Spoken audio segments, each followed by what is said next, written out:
This is an informational video about my daughter, Naomi.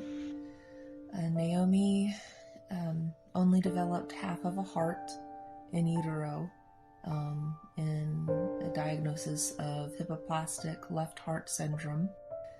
Typically, there's a series of surgeries that can be done to rework the part of the heart that the child has, but Naomi's heart had additional complications, and the team decided not to risk surgery, so she was immediately put on the transplant list to wait.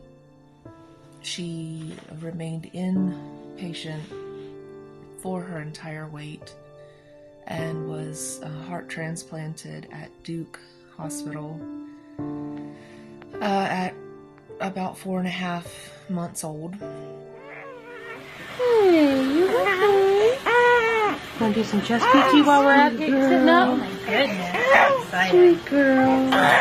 Okay, Linz. Pat me on the back. Pat me on the back. Oh.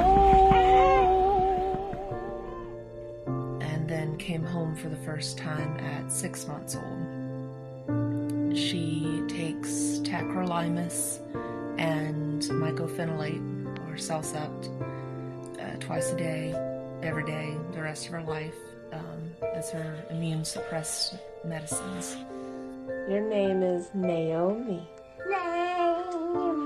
Naomi.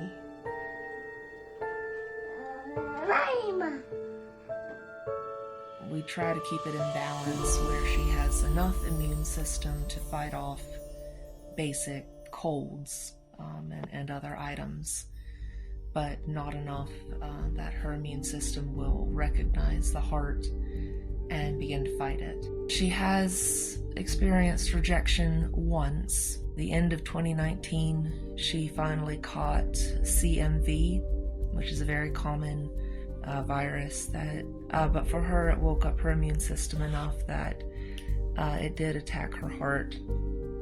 She spent 2 to 3 weeks in the hospital getting treatments for that and getting the rejection back in check and taking her immune system back down to almost nothing. We're gonna try and see if it make it go farther. Whee! Oh my goodness! There it goes. Good job. Another of those viruses that most everyone has gotten and kind of lays in your system dormant after you get it is EBV, which is Epstein-Barr virus. Naomi finally caught that one at the end of 2023, sometime between Halloween and Thanksgiving. At that time, I and Naomi's teachers and other people who saw her regularly noticed that Naomi was very fatigued, to the point where when she would go out to the playground, she would simply lay down on the pavement and go to sleep. She was also not eating a lot, which was odd for Naomi, who tends to love food. And she was not very dynamic or vivacious, just very flat affected. She also became very pale in color. I began sounding the alarm. Hey, transplant team, I'm noticing something is going on. This isn't like her. Something is wrong. Nothing was working to help, and she simply deteriorated more into Christmas and through most of January. We were considering a sleep study to see if that had anything to do with the fatigue. I got her into a GI doctor to see if maybe it was colitis, maybe it was Crohn's.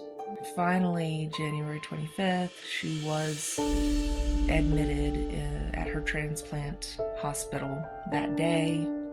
Blood transfusion. That helped a little bit, but not enough, and it was clear something was going on. Naomi received upper and lower GI scopes, 2 CT scans, and a PET scan, as well as 2 needle biopsies in order to diagnose her with PTLD, which is post-transplant lymphoproliferative disorder. It can come in like 4 different subtypes. Naomi's is monomorphic PTLD. It is cancerous. It's basically lymphoma.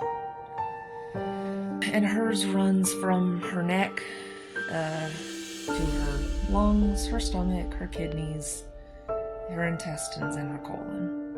That, this is a risk of the EBV. Basically, with her lowered immune system, ramped up her lymphatic system and, caused it to grow out of control and metastasize across her body.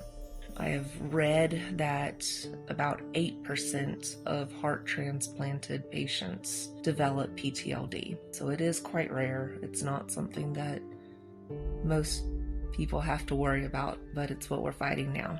So the treatment for Naomi involves antigen therapy called rituximab.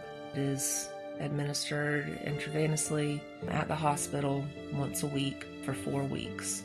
That should destroy the lymphocytes that are growing out of control and bring down the EBV levels so that it can't continue to do that. Want me to take your picture ringing the bell? Please.